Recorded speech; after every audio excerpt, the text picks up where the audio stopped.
to channel the money through the World Bank or the IMF or one of the other such agencies, to bring in people like me who worked for private companies, so that if we got caught, there would be no governmental ramifications.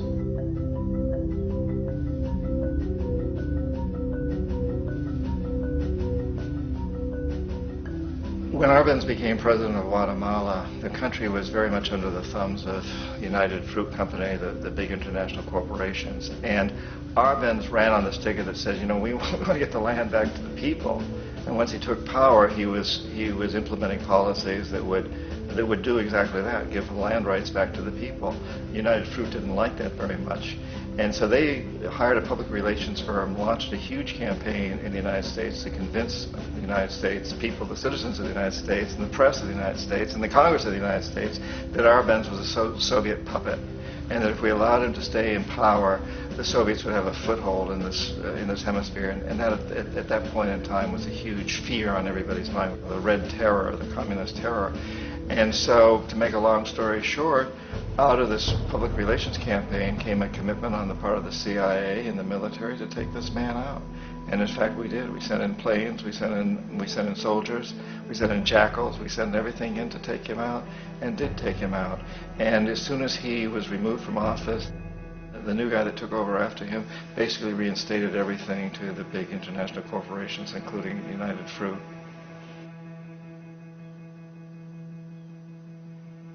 Ecuador for many, many years had been ruled by pro-U.S. dictators, often relatively brutal. Then it was decided that they were going to have a truly democratic election. Jaime Roldos ran for office. And his main goal, he said, as president would be to make sure that Ecuador's resources were used to help the people. And he won, overwhelming, by more votes than anybody had ever won anything in Ecuador. And he began to implement these policies to make sure that the profits from oil went to help the people. Well, we didn't like that in the United States.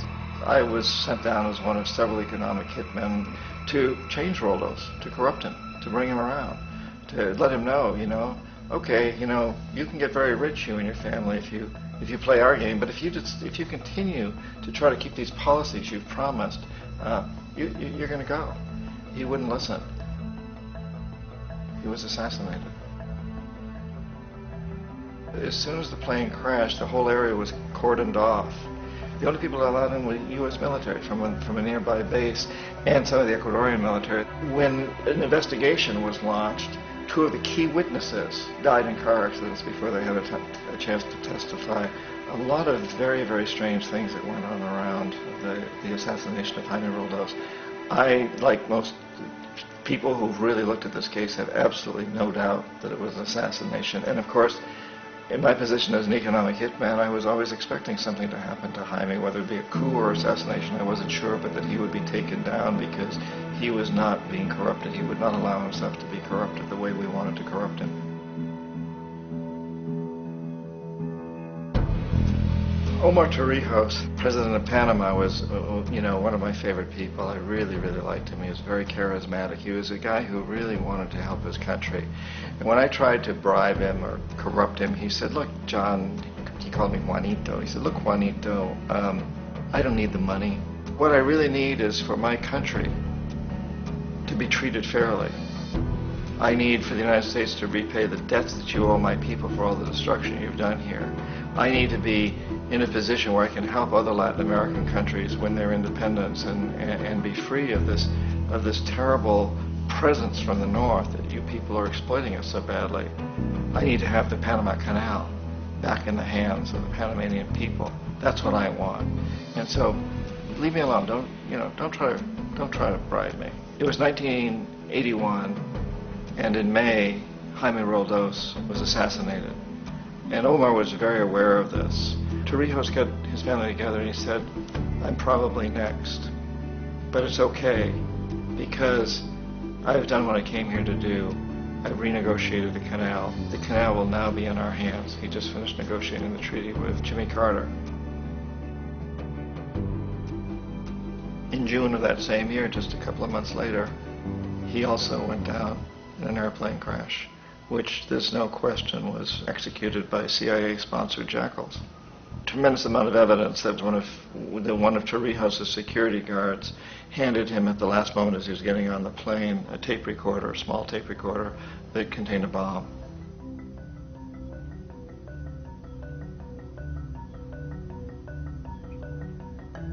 It is interesting to me how this system has continued pretty much the same way for years and years and years, except the economic hitmen have got better and better and better. Then we come up with, very recently, what happened in Venezuela. In 1998, Hugo Chavez gets elected president, following a long line of presidents who had been very corrupt and basically destroyed the economy of the country. And Chavez was elected amidst all that. Chavez stood up to the United States. And he's done it primarily demanding that Venezuelan oil be used to help the Venezuelan people. Well, we didn't like that in the United States. So in 2002, a coup was staged, which there's no question in my mind, and most other people's minds, that the CIA was behind that coup.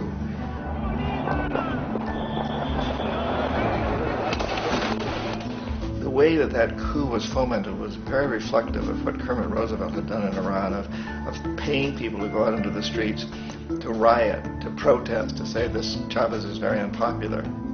You know, if you can get a few thousand people to do that in television, and can make it look like it's the whole country, and things start to mushroom.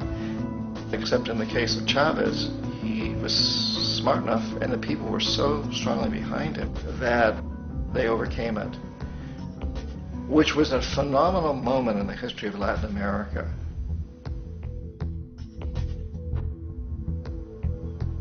Iraq actually is a perfect example of the way the whole system works. So we economic hitmen are the first line of defense. We go in and we try to corrupt governments and get them to accept these huge loans, which we then use as leverage to basically own them.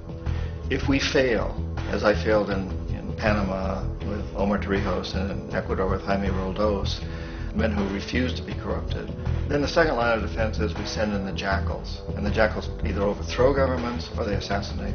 And once that happens and a new government comes in, and boy, it's going to toe the line, because the new president knows what will happen if he doesn't. In the case of Iraq, both of those things failed. Economic hitmen were not able to get through to Saddam Hussein. We tried very hard. We tried to get him to accept a deal very similar to what the House of Saud had accepted in Saudi Arabia, but he wouldn't accept it. And so the jackals went in to take him out. They couldn't do it. His security was very good. After all, he had one time worked for the CIA. He'd been hired to assassinate a former president of Iraq and failed, but he knew the system. So in '91, we send in the troops and we take out the Iraqi military. So we assume at that point that Saddam Hussein is going to come around. We could have taken him out, of course, at that time, but we didn't want to. He's the kind of strong man we like. He controls his people. We thought he could control the Kurds and keep the Iranians in their border and keep pumping oil for us. And then once we took out his military, now he's going to come around. So the economic hitmen go back in the 90s without success. If they'd had success, he'd still be running the country. We'd be selling him all the fighter jets he wants and everything else he wants. But they couldn't. They didn't have success. The jackals couldn't take him out again. So we sent the military in once again, and this time we did the complete job and took him out, and in the process created for ourselves some very, very lucrative construction deals. We had to reconstruct a country that we'd essentially destroyed, which is a pretty good deal if you own construction companies, big ones. So, you know, Iraq shows the three stages. The economic hitmen failed there, the jackals failed there, and as a final measure, the military goes in. And in that way, we've really created an empire, but we've done it very, very subtly. It's clandestine. All the empires of the past were built on the military, and everybody knew they were building them. So the British knew they were building them, the French, the Germans, the Romans, the Greeks. And they were proud of it, and they always had some excuse, like spreading civilization, spreading some religion, something like that. But they knew they were doing it. We don't. The majority of the people in the United States have no idea that we're living off the benefits of a clandestine empire, that today there's more slavery in the world than ever before. And then you have to ask yourself, well, if it's an empire, then who's the emperor? Obviously, our presidents of the United States are not emperors. An emperor is someone who's not elected, doesn't serve a limited term, and doesn't report to anyone, essentially. So you can't classify our presidents that way. But we do have what I consider to be the equivalent of the emperor, and it's what I call the corporatocracy. The corporatocracy is this group of individuals who run our biggest corporations, and they really act as the emperor of this empire. They control our media, either through direct ownership or advertising. They control most of our politicians because they finance their campaigns, either through their corporations or through personal contributions that come out of the corporations. They're not elected. They don't serve a limited term. They don't report to anybody.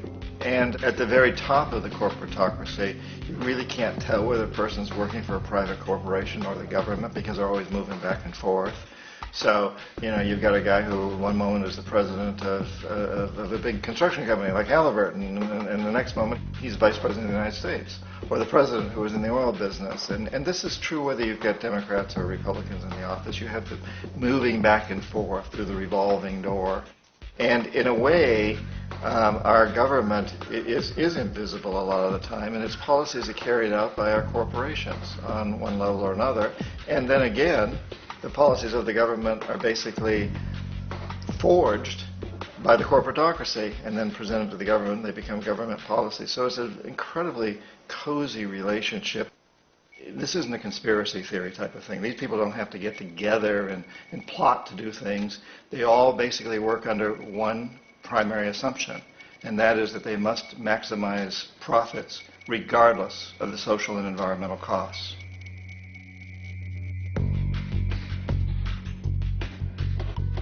This process of manipulation by the corporatocracy through the use of debt, bribery, and political overthrow is called globalization. Just as the Federal Reserve keeps the American public in a position of indentured servitude through perpetual debt, inflation, and interest, the World Bank and IMF serve this role on a global scale. The basic scam is simple.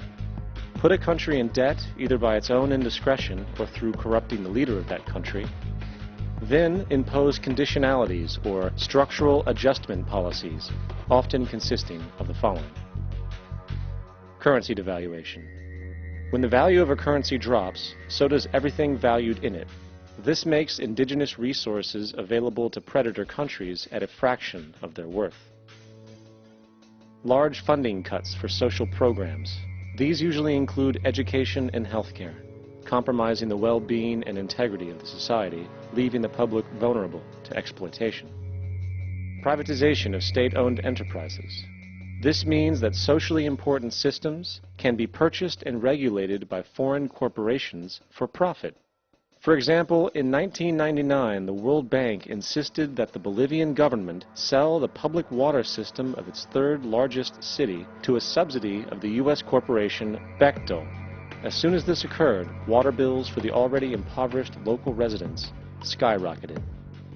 It wasn't until after a full-blown revolt by the people that the Bechtel contract was nullified. Then there is trade liberalization, or the opening up of the economy through removing any restrictions on foreign trade. This allows for a number of abusive economic manifestations, such as transnational corporations bringing in their own mass-produced products, undercutting the indigenous production and ruining local economies. An example is Jamaica, which, after accepting loans and conditionalities from the World Bank, lost its largest cash crop markets due to competition with Western imports. Today, countless farmers are out of work, for they are unable to compete with the large corporations. Another variation is the creation of numerous, seemingly unnoticed, unregulated, inhumane sweatshop factories, which take advantage of the imposed economic hardship. Additionally, due to production deregulation, environmental destruction is perpetual, as a country's resources are often exploited by the indifferent corporations while outputting large amounts of deliberate pollution. The largest environmental lawsuit in the history of the world today is being brought on behalf of 30,000 Ecuadorian Amazonian people against Texaco, which is now owned by Chevron. So today it's against Chevron, but for activities conducted by Texaco. Estimated to be more than 18 times what the Exxon Valdez dumped into the coast of